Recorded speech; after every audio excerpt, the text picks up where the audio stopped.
Ya, shalom semuanya, selamat malam. Kembali dalam program Deep Talk with Wase. Bersama saya, kita akan coba menyelesaikan pada malam hari ini Injil Matius pasal yang ke-6. Ya.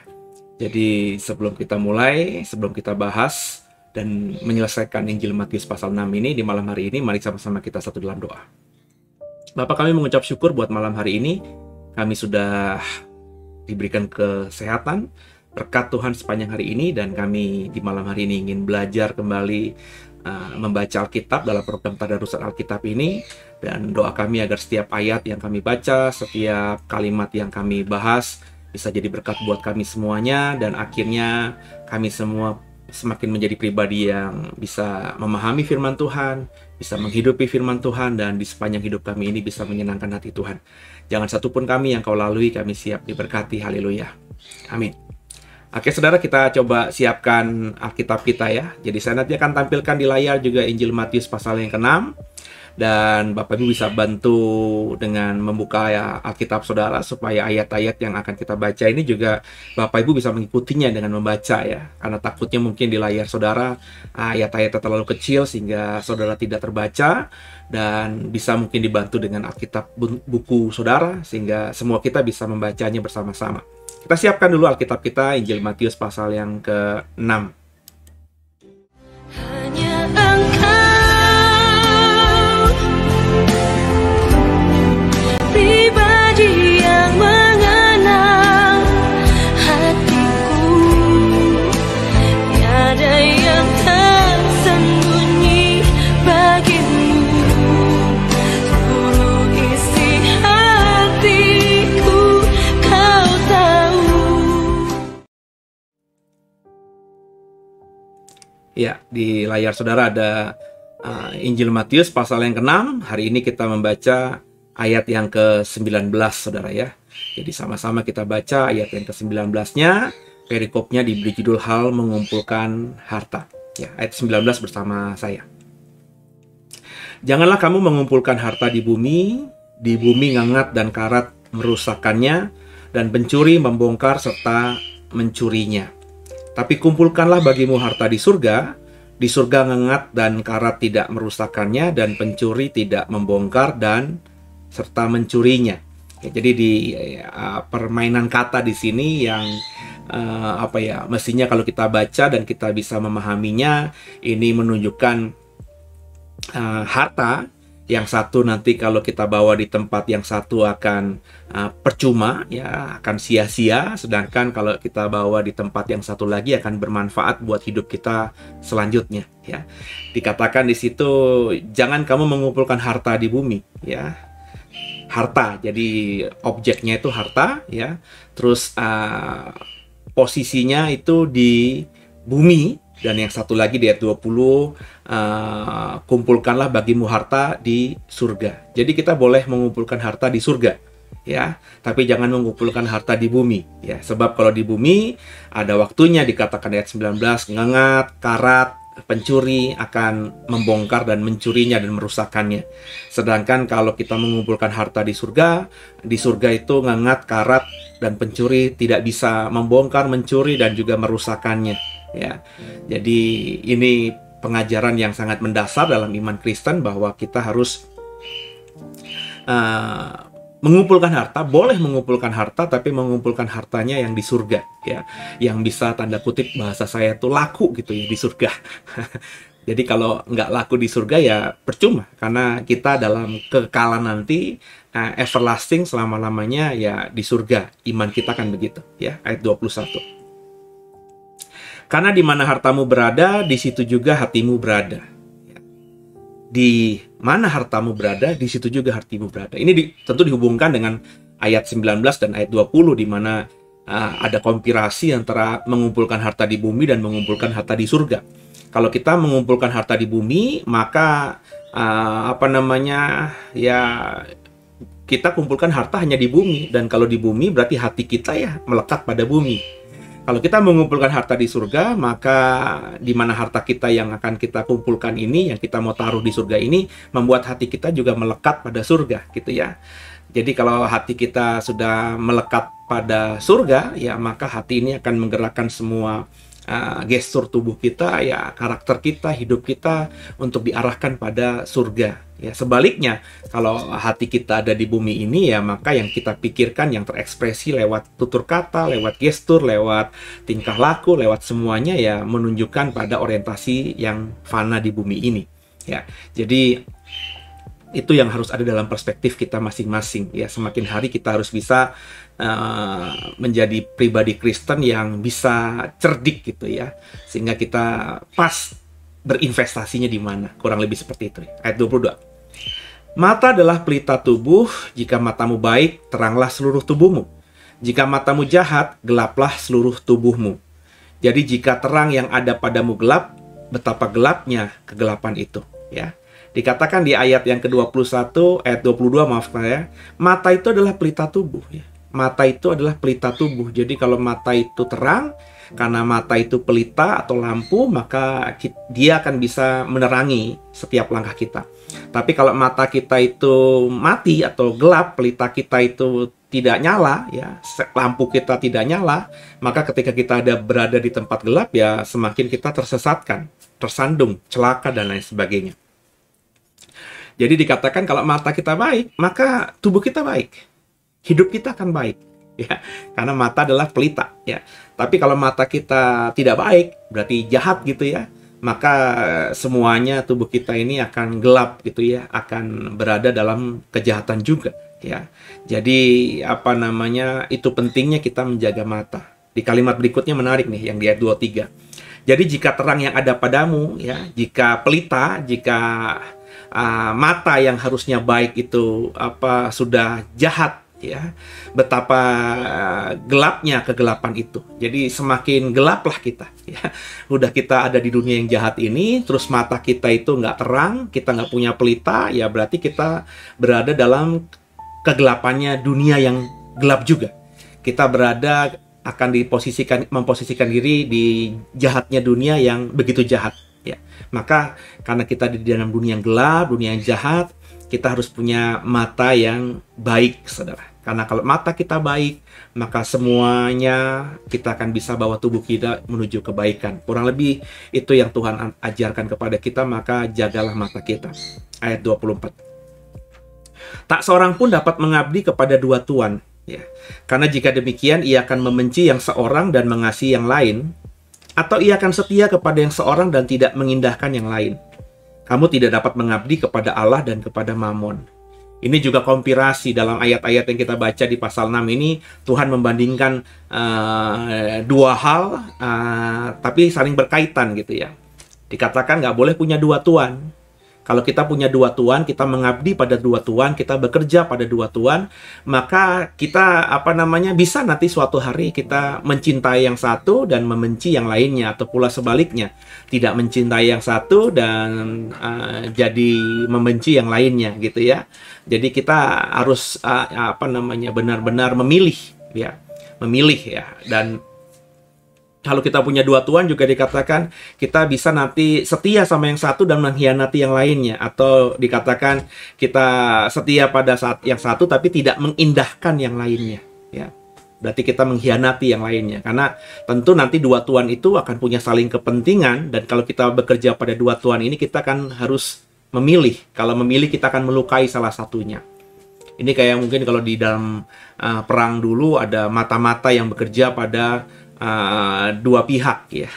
Ini mungkin dia akan dapat untung banyak karena di pihak yang satu dia bisa dapat uang karena membocorkan rahasia pihak yang lainnya, tapi di pihak yang lainnya ini juga dia dapat uang juga ya, karena dia bisa membocorkan rahasia yang satunya. Jadi dia berdiri di dua kaki gitu loh ya, di dua sisi, cari kepentingan. Mungkin menurut hikmat dunia itu baik, saudara. Ya. Baiklah kita itu namanya cerdik gitu ya. Kita bisa dapat sesuatu dari yang satu dan kita juga bisa dapat sesuatu dari yang satu. Tapi dalam pengajaran Tuhan Yesus itu nggak bisa begitu. Kita harus berdiri dalam garis yang tegak gitu. Ya, harus memilih ya. Kita nggak bisa punya dua tuan, dan dalam konteks ini Tuhan ibaratkan ya nggak bisa orang bekerja atau mengabdi pada aku dan juga kepada Mamon. Mamon itu bicara mengenai dunia, mengenai uang, mengenai materialistik gitu ya, dan kita tidak boleh sedemikian. Jadi harus memilih, kita harus menentukan posisi kita ya.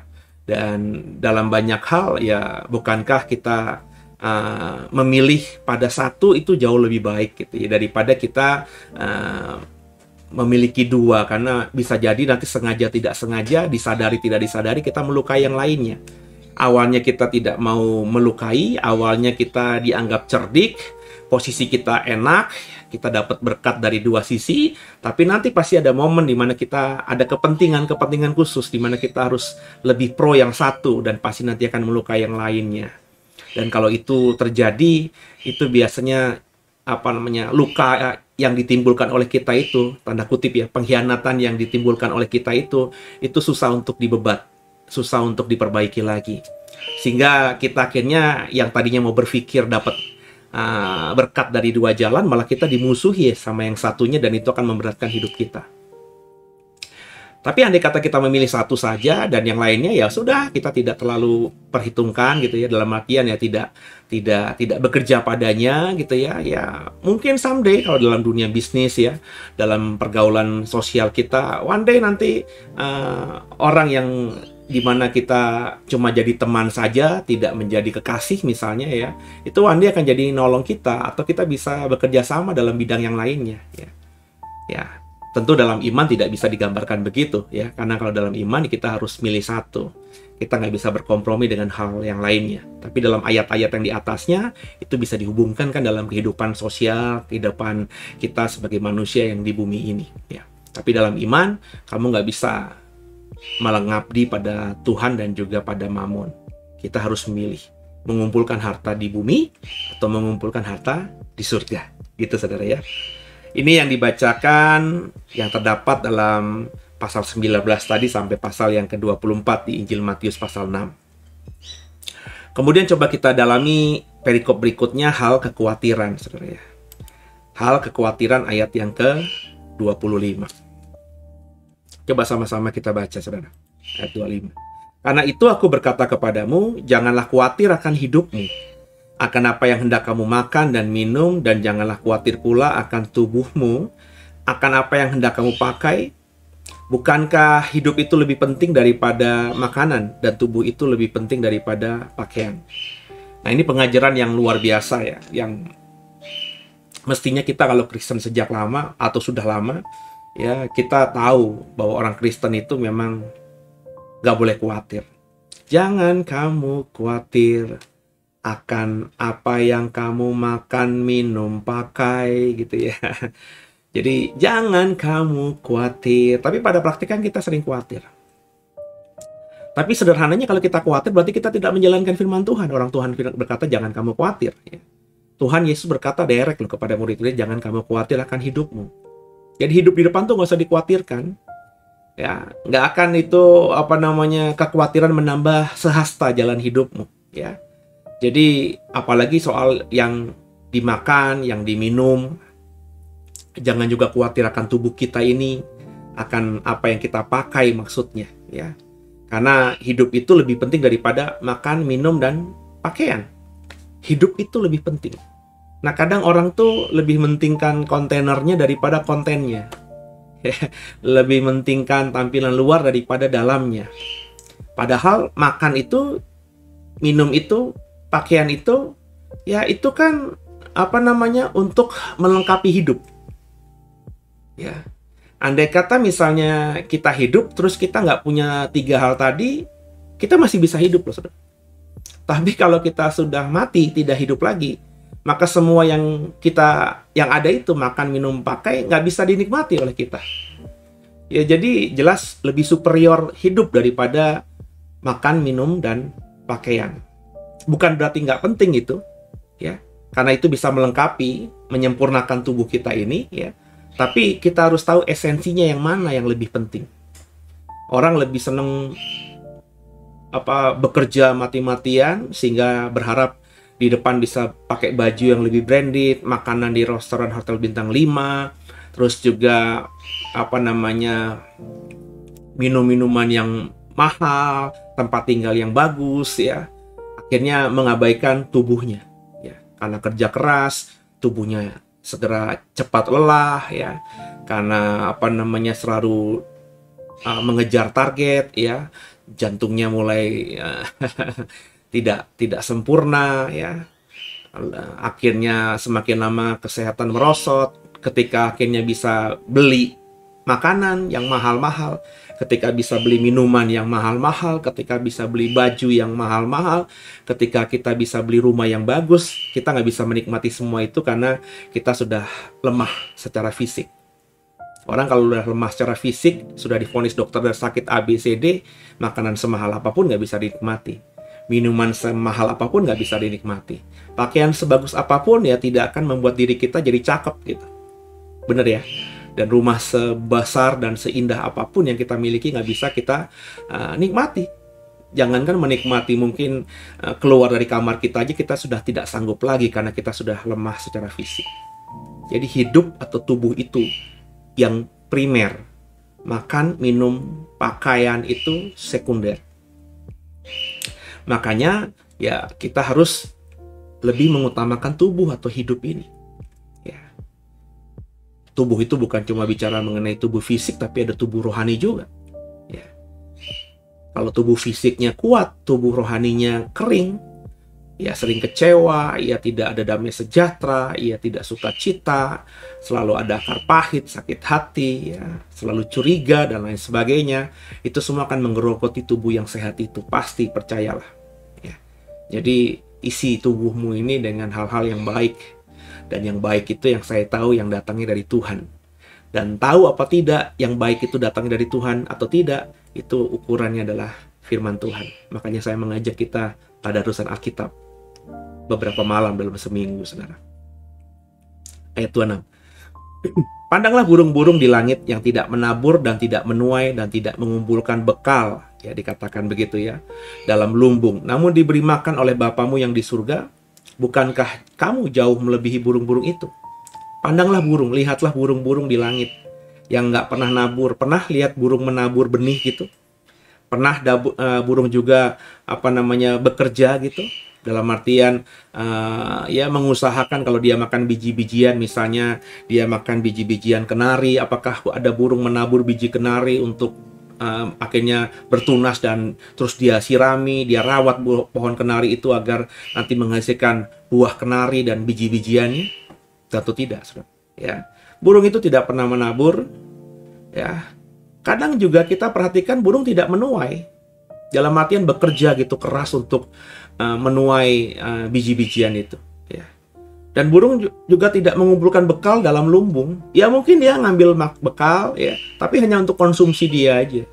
Kalau dia punya anak di sarangnya, hanya membawa bekal itu yang dia dapatkan di tengah jalan itu, atau dimanapun itu untuk diberi makan kepada anaknya. Tapi burung tidak pernah punya lumbung. Kita tidak pernah menemukan penelitian oleh ilmuwan yang mendalami fauna gitu ya, menemukan bahwa ada lumbung biji-bijian yang diperkirakan itu dimiliki oleh kawanan burung-burung pemakan biji. Nggak pernah, saudara, ya.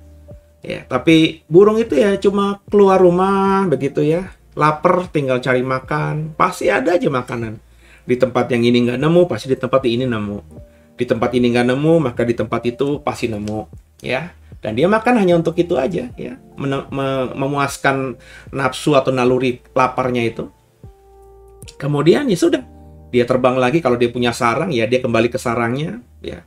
Dia lapar, dia keluar lagi, dia makan lagi. Sebegitu mudah hidupnya burung itu. Dan ya itu yang saya perhatikan ya. Saya di depan rumah itu kadang-kadang ada burung perkutut lepas.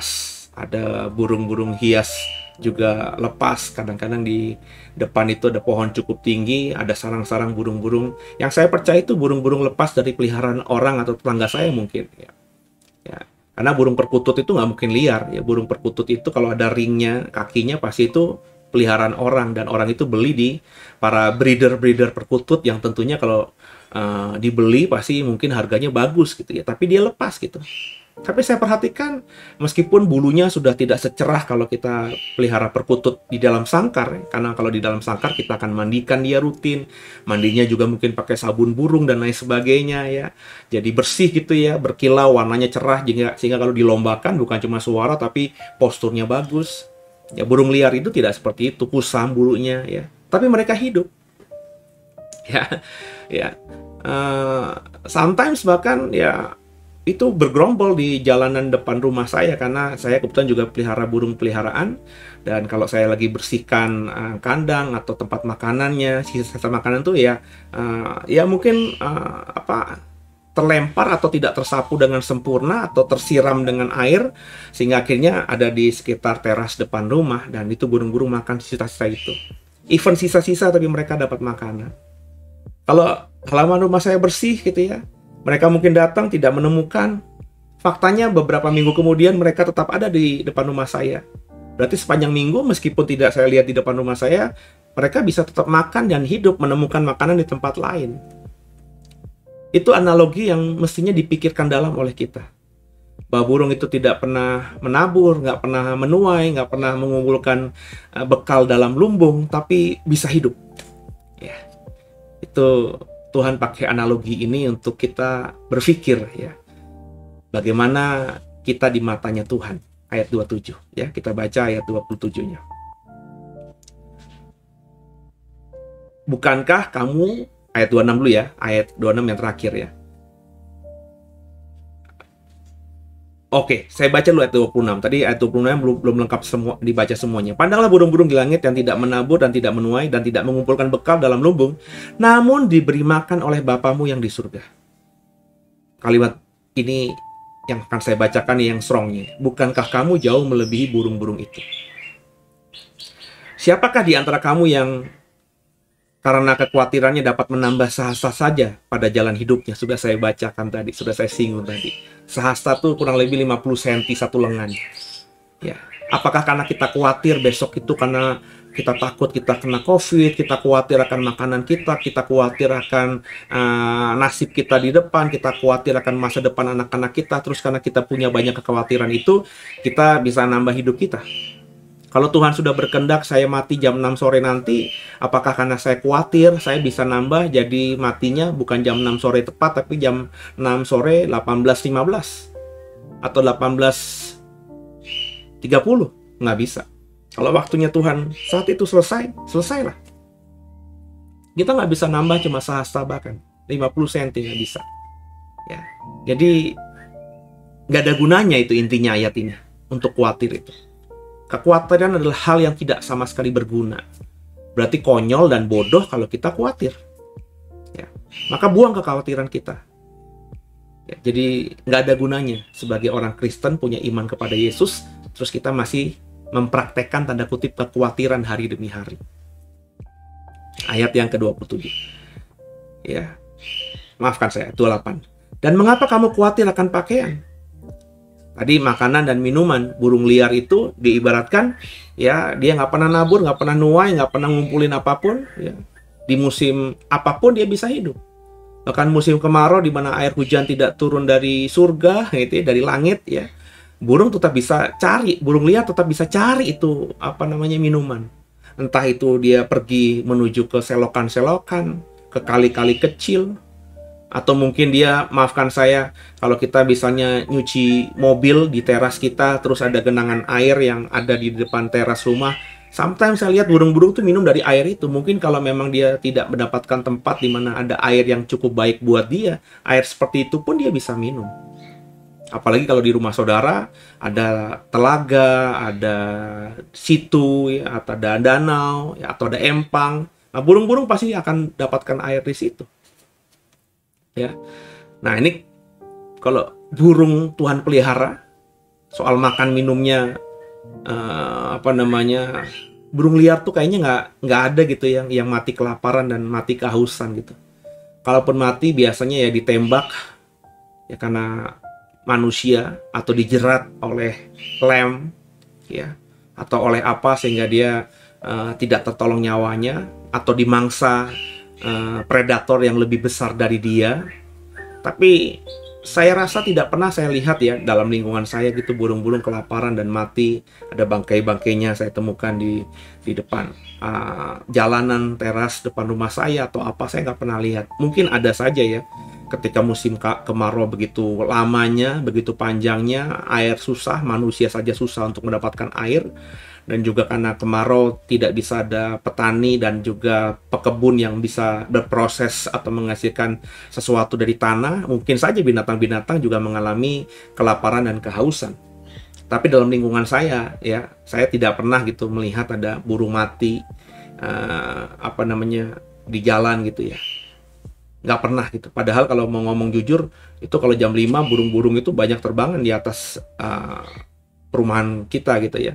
Ya burung liar ya, ada burung seriti, ada kadang-kadang burung gagak juga saudara, ya burung-burung merpati liar juga mungkin ya, burung perkutut juga ada, burung-burung hias yang bernyanyi juga ada ya, bahkan sarangnya sering saya lihat juga ada di atas pohon-pohon yang besar. Tapi saya nggak pernah lihat ada bangkai burung gitu di bawahnya. Sampai seumur saya ini saya nggak pernah lihat bangkai burung gitu ya. Justru saya melihat bangkai burung peliharaan saya yang saya pelihara mati gitu ya. Ya mati karena usia ya.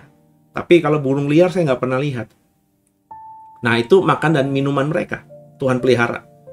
Terus pakaian dikatakan Tuhan tadi juga, ngapain kita khawatir dengan pakaian kita? Ayat 28, dan mengapa kamu khawatir akan pakaian? Perhatikanlah bunga bakung di ladang yang tumbuh tanpa bekerja dan memintal. Namun aku berkata kepadamu, Salomo dalam segala kemegahannya tidak berpakaian seindah salah satu dari bunga itu. Bayangin, dibandingkan tuh analoginya Tuhan Yesus ini dahsyat banget nih, nampar banget dibandingkan dengan Salomo gitu. Ya, kalau Tuhan Yesus mengatakan, perhatikanlah bunga bakung di ladang yang tumbuh tanpa bekerja dan tanpa memintal. Namun aku berkata kepadamu, andai kata Tuhan Yesus ngomong ini ya, itu Lazarus yang miskin itu, ya, karena ada ilustrasi kan orang kaya dan Lazarus yang miskin kan ya. Nah, Lazarus yang miskin itu, ya pakaiannya tidak seindah salah satu bunga bakung itu. Mungkin kita bilang, ya iyalah, dia pengemis kok, tiap hari ada di depan rumahnya si orang kaya, berharap belas kasihan ada makanan yang jatuh dari meja orang kaya tersebut agar dia bisa memuaskan dahaga dan laparnya. Tapi yang dibandingkan ini Salomo. Ya, orang yang terkaya, orang yang luar biasa penuh hikmat, orang yang berkelimpahan secara keduniawian, ya, pakaian, tentu bajunya Raja Salomo sebagai raja di raja saat itu yang paling bling-bling gitu ya, yang terbuat dari kain yang terbaik, Zaman dulu saya yakin belum ada merek. Mungkin hari ini mereknya Hermes, Louis Vuitton, ya merek-merek merek-merek yang mahal-mahal itulah pokoknya ya. Yang secara mimpi pun orang-orang biasa ya tidak pernah berani untuk bermimpi memakai pakaian-pakaian seperti itu. Tentu zaman itu belum ada merek-merek seperti sekarang. Tapi pakaiannya Salomo saya yakin terbuat dari kain yang terbaik, benang yang terbaik, dan dari penghasil kain yang terbaik. Kata Tuhan, apa yang hebat-hebat dipakai Salomo di zaman itu, dalam zamannya itu, nggak ada artinya dibandingkan dengan keindahan salah satu bunga bakung itu. Bunga bakung itu bunga liar, saudara. Bunga rumput. Kalau Bapak Ibu tinggal ada pekarangan yang dekat rumah saudara dan pekarangan itu tidak diolah, ya, kadang-kadang ditumbuhi tumbuhan rumput liar, ya. Dan tumbuhan rumput liar itu kadang-kadang memiliki bunga-bunga liar gitu, yang memang tidak tahan lama, ya paling sehari rontok gitu. Tapi kalau dia lagi bermekaran di pagi hari, itu baik sekali, ya. Atau bunga-bunga yang memang dalam spesies bakung ini ya, bunga-bunga yang memang sekarang juga karena mungkin zaman semakin berkembang ya, orang semakin suka kembali kepada alam, sehingga bunga-bunga bakung ini yang sebenarnya nggak ada harganya itu bisa diternakan ya, diolah sedemikian rupa oleh orang-orang yang bergelut dalam dunia flora gitu ya, sehingga akhirnya bisa muncul varian-varian baru ya, yang bisa ditaruh di taman kita atau di pot kita yang terbatas tapi kelihatan indah ya. Ya, kalau Bapak Ibu punya pemerintah daerah yang suka dengan pertamanan, itu bunga bakung tuh biasa ditempel-tempel tuh, ditanemin di jalanan gitu ya, yang warnanya ungu ya. Itu pagi muncul, kena sinar matahari muncul, matahari mulai terbenam sekitar jam 5, jam 6 tuh rontok. Malam udah nggak ada lagi bunga bakung itu. Ya. Tapi itu indahnya lebih daripada pakaian Salomo. Even dia mati pada sore hari dan malam hari, pagi hari tumbuh lagi dengan warna yang ungu, warna yang merah, warna yang kuning, dan itu luar biasa indah kata Tuhan dibandingkan pakaiannya Salomo. Ini kan sebenarnya menampar murid-muridnya Yesus yang mungkin dalam perspektifnya saat itu masih perspektif duniawi, bahwa ya pokoknya kerja yang benar supaya bisa makan yang enak, kerja yang benar supaya bisa minum anggur yang enak, kerja yang benar supaya bisa punya pakaian yang bagus ya. Kalau kita kerjaan hari ini ya kita pikirin gitu ya, kita harus memikirkan strategi ya, dalam tanda kutip harus mengkhawatirkan hari esok. Sebab kalau kita hari ini nggak kerja, nggak dapat duit, gimana hari esok? Maka harus mati-matian sungguh-sungguh. Terus langsung dibandingin Yesus.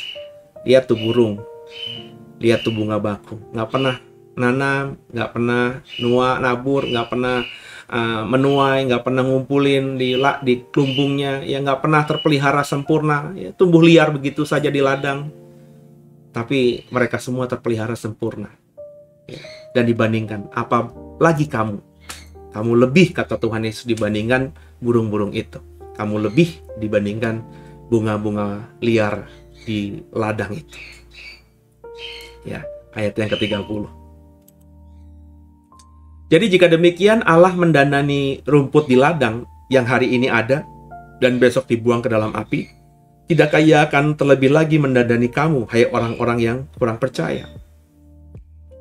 Jadi kembali basicnya kepada tubuh, kepada dalam diri ini.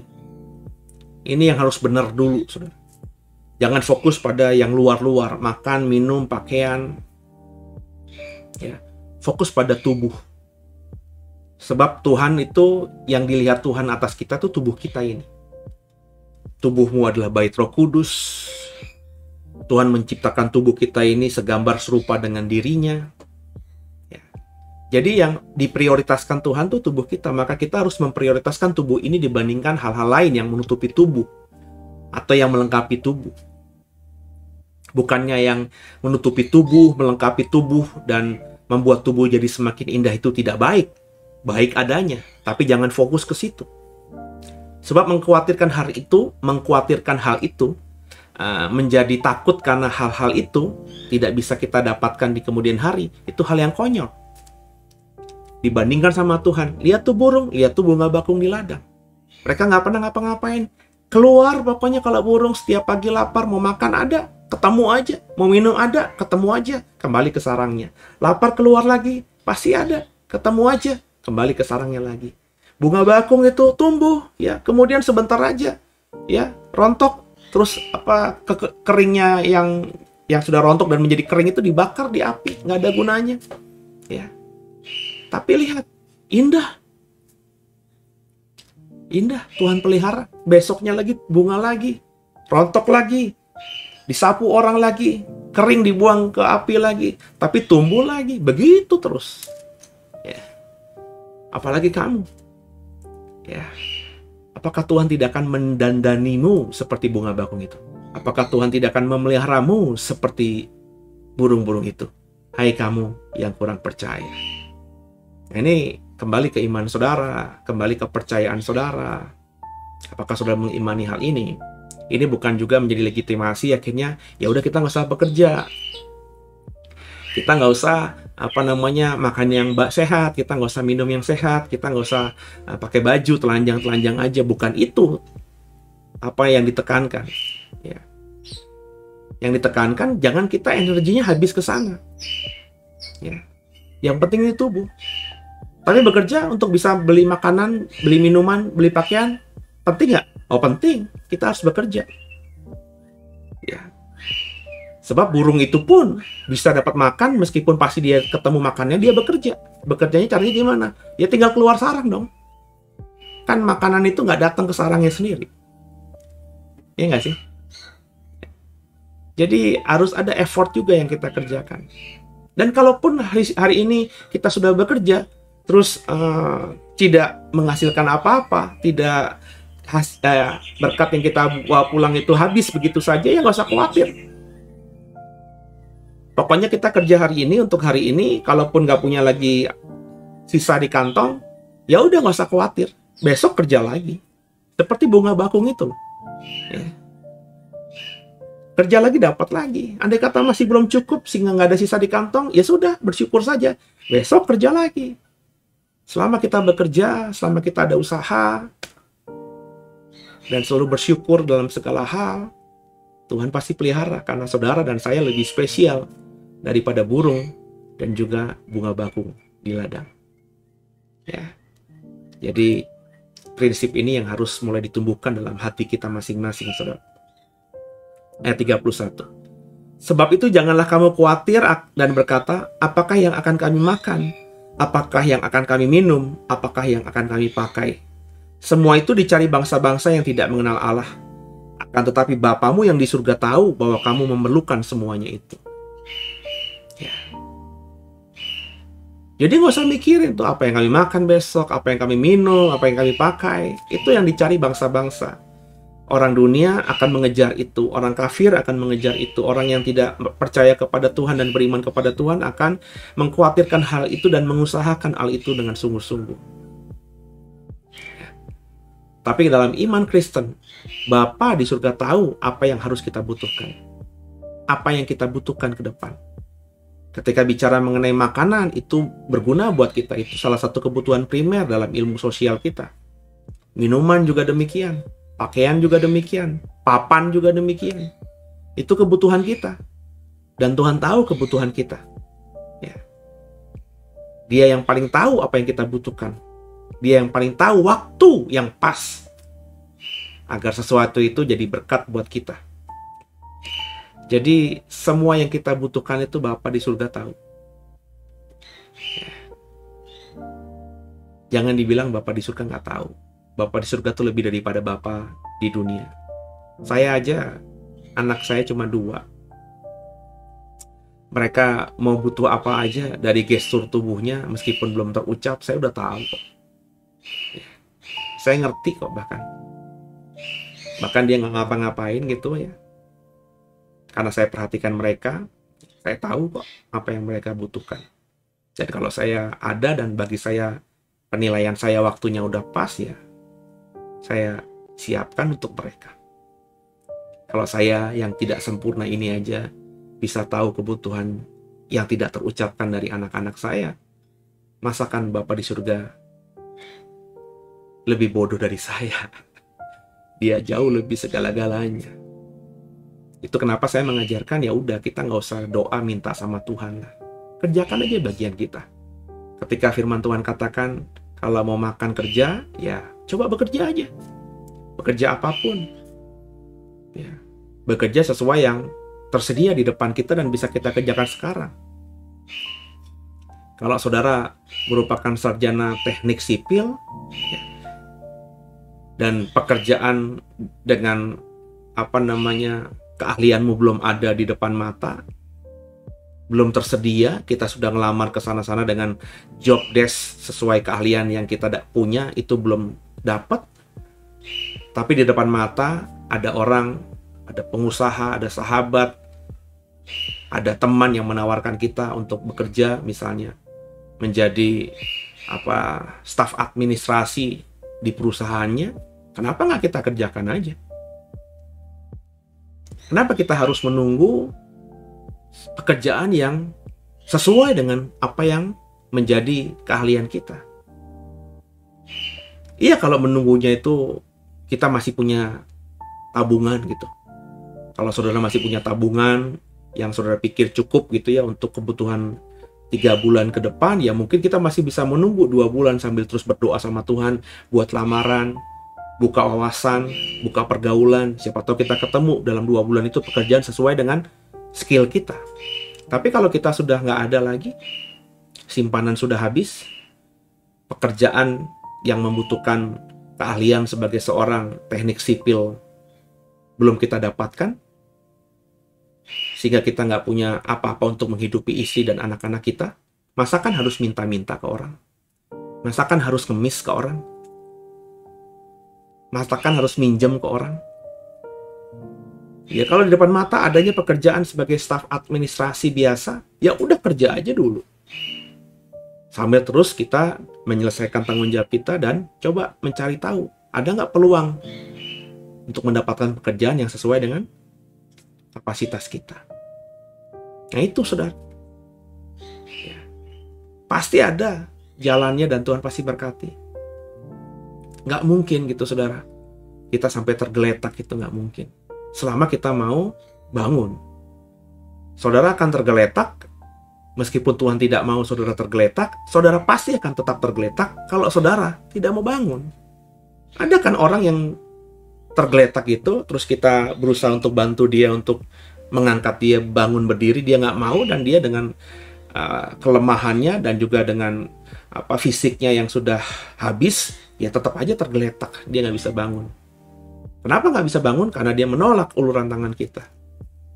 Nah Tuhan itu berjanji, kamu tidak akan tergeletak. Sekalipun kamu jatuh, kamu tidak sampai tergeletak karena tangan Tuhan akan menolong saudara. Tapi pada prakteknya, ada banyak orang yang tetap tergeletak, bukan karena Tuhan nggak menolong kita, atau Tuhan ingkar janji, atau firman Tuhan itu palsu. Karena orang Kristennya sendiri yang tidak mau menangkap tangan Tuhan. Ya. Jadi, ayo sama-sama kita menjadi Kristen yang dewasa gitu, saudara. Ya. Seseorang yang pikirannya tuh bukan cuma one step di depan, tapi two step. Sehingga ya kita akhirnya hidup kita diberkati oleh Tuhan, jangkauan pergaulan kita semakin luas, dan kita bisa jadi berkat bagi banyak orang. Ya, itu yang harus kita pikirkan.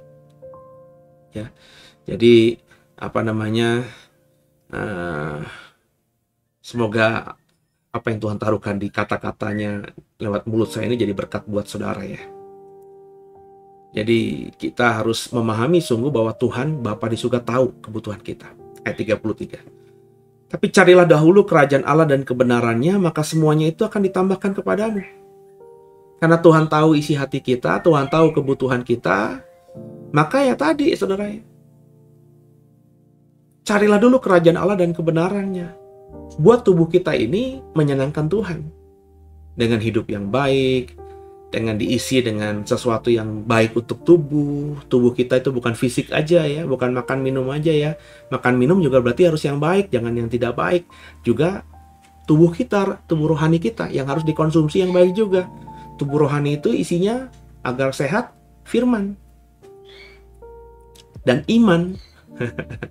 Supaya tubuh ini jadi imun ketika tubuh jasmani kita diberikan makan dan minum yang sehat, dan tubuh rohani kita diberikan firman dan juga iman yang sehat, maka semuanya akan jadi imun, jadi kekebalan tubuh. Nah, kalau kekebalan tubuh ya maka kita akan sehat.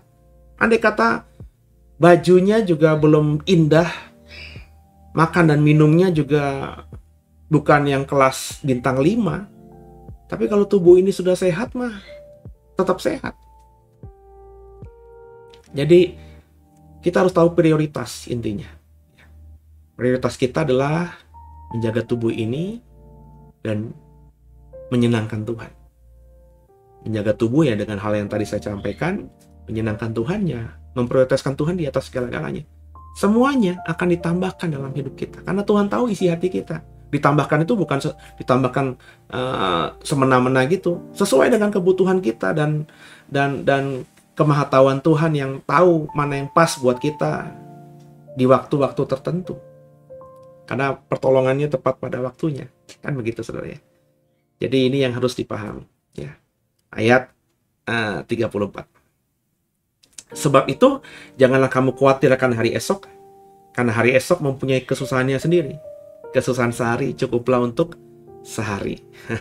Ditutup di ayat 34 dengan kalimat yang luar biasa. Gak usah khawatir kalau gitu dengan hari esok. Ya, sebab hari esok punya kesusahannya sendiri. Kita mengkhawatirkan hari esok. Ya, kalau kita mengkhawatirkan hari esok, berarti hari ini kita nggak damai sejahtera karena isi dengan khawatir mulu, ketakutan mulu. Padahal ketika hari ini kita jadi ketakutan dan khawatir karena mengkhawatirkan hari esok, kita hari ini nggak sejahtera karena menakutkan dan mengkhawatirkan hari esok, pas sampai hari esok ada masalahnya sendiri. Jadi kita akhirnya loss-nya 2 kali, gagalnya 2 kali. Karena di hari sebelumnya kita nggak damai sejahtera, pas sampai hari esok nggak damai sejahtera juga, karena ada masalah sendiri. Setiap hari punya masalah sendiri. Setiap hari punya tantangan sendiri. Setiap hari punya problematika sendiri. Setiap hari yang nggak ada yang tahu. Ya. Jadi ya intinya yang saya dapatkan kalau kita lengkap membaca ayat ini, kita tahu prioritas lah. Ya. Kita tahu siapa diri kita. Kita lebih mata Tuhan. Ya. Percayalah bahwa Tuhan akan pelihara kita. Pertolongannya tepat buat kita. Maka jagalah tubuh kita ini. Ya. Kumpulkanlah harta di surga. Fokus kita harus di surga. Hati kita harus di surga. Karena di mana hartamu berada, di situ hatimu berada. Maka harta kita harus yang di surga. Supaya hati kita melekat pada surga. Sehingga tubuh kita ini jadi baik. Sambil kita mengerjakan yang terbaik buat tubuh ini. Ya. Yang lainnya, Tuhan tambahkan. Tuhan tahu kebutuhan kita apa. Tuhan yang paling tahu yang terbaik buat diri kita apa.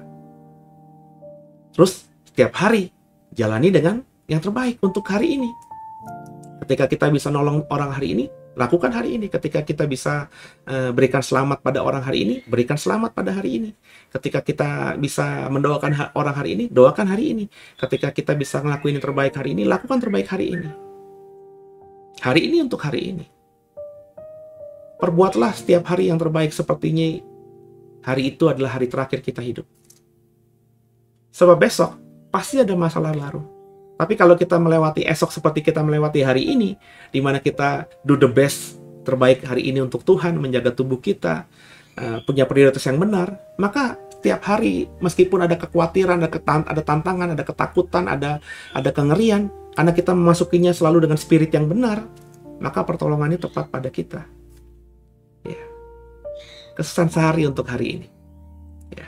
Esok punya kesusahannya sendiri. So, jangan khawatir tentang hari esok yang panjang. Nggak ada yang tahu tentang hari esok. Ya. Kita terlalu memikirkan hari esok. Padahal jangan-jangan beberapa kita nggak bisa melewati hari ini.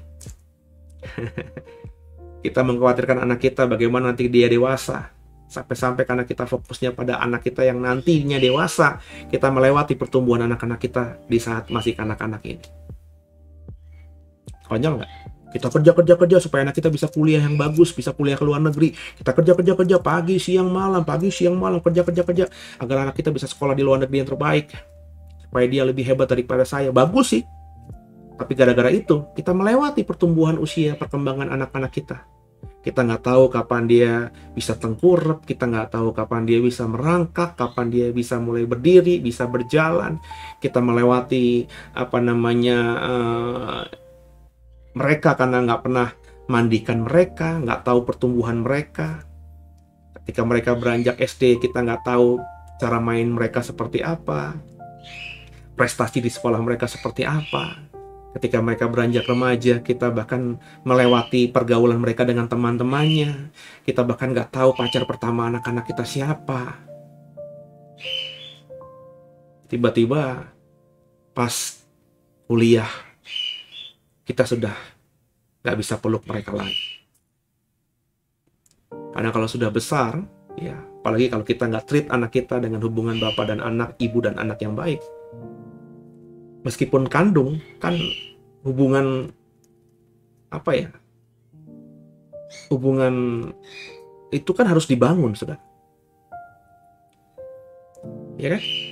Seorang anak yang terpisah dengan ibunya, padahal ini ibu kandung, dengan durasi waktu yang puluhan tahun, entah karena kasus apa, bukan itu isunya. Terus ketika dipertemukan lagi di usia ibu yang sudah jompo dan anak yang sudah tua, itu nggak mungkin seperti ibu dan anak yang bisa cium-ciuman, peluk-pelukan. Karena selama puluhan tahun nggak pernah bertemu. Dan saya percaya di momen itu ada rasa kehilangan. Si anak sedih karena nggak pernah merasakan pelukan orang tuanya. Si orang tua sedih karena melewatkan perkembangan anak-anaknya sehingga sudah sebesar ini. Jangan khawatirkan hari esok, setiap hari punya kekhawatirannya sendiri-sendiri. Setiap hari punya kesusahannya sendiri-sendiri. Selama kita hidup hari ini, perlakukan hari ini seperti hari terakhir kita hidup. Do the best di hari ini. Untuk Tuhan, untuk orang-orang yang ada di sekitar kita, terutama untuk keluarga kita. Maka hidupmu di bumi seperti di surga. Semoga Matius pasal 6 ini jadi berkat buat semuanya, dan semua mendapatkan remanya dan melakukannya dalam hidup kita masing-masing. Banggaku punya Bapa sepertimu, yang tak pernah meninggalkanku. Ya, terima kasih buat kebersamaannya. Semoga Matius 6 ini memberkati semuanya ya. Dan sebelum kita akhiri, saya mengajak saudara untuk berdoa. Makasih Tuhan buat malam hari ini. Kami sudah selesaikan Matius pasal 6. Semoga kami diberkati dan menjadi orang Kristen yang tidak khawatir. Orang Kristen yang mempercayakan hidupnya kepada Tuhan dan bisa melakukan yang terbaik di setiap hari ketika anugerah nafas hidup itu masih Tuhan percayakan kepada kami. Ampuni salah dosa kami. Yesus Kristus adalah Tuhan Juru Selamat kami yang hidup. Dan ke dalam tangan-Mu lah kami serahkan tubuh, jiwa, dan roh kami. Haleluya. Amin. Kekasih Tuhan, selamat malam. Semoga jadi berkat ya program ini. Dan kalau jadi berkat, mohon di-share kepada yang lainnya, supaya yang lainnya juga jadi berkat. Dan terus bawa dalam doa program ini dan juga program-program lain di channel The Warriors ini, atau The Warriors Digital Ministry, bagian dari pelayanan digital dari JKI The Way. Semoga program-program yang lainnya, program-program yang baru nanti akan kita buat di kemudian hari, itu semakin jadi berkat, dan akhirnya banyak orang yang kenal Tuhan Yesus, Tuhan Juru Selamatnya, yang ingin kami beritakan kepada banyak orang. Semoga semua bisa bekerja sama dengan baik, mata-mata untuk memperbesar kerajaan surga di sekitar kita. Selamat istirahat, sampai ketemu lagi di program selanjutnya. Tuhan Yesus memberkati semua. Haleluya. Amin.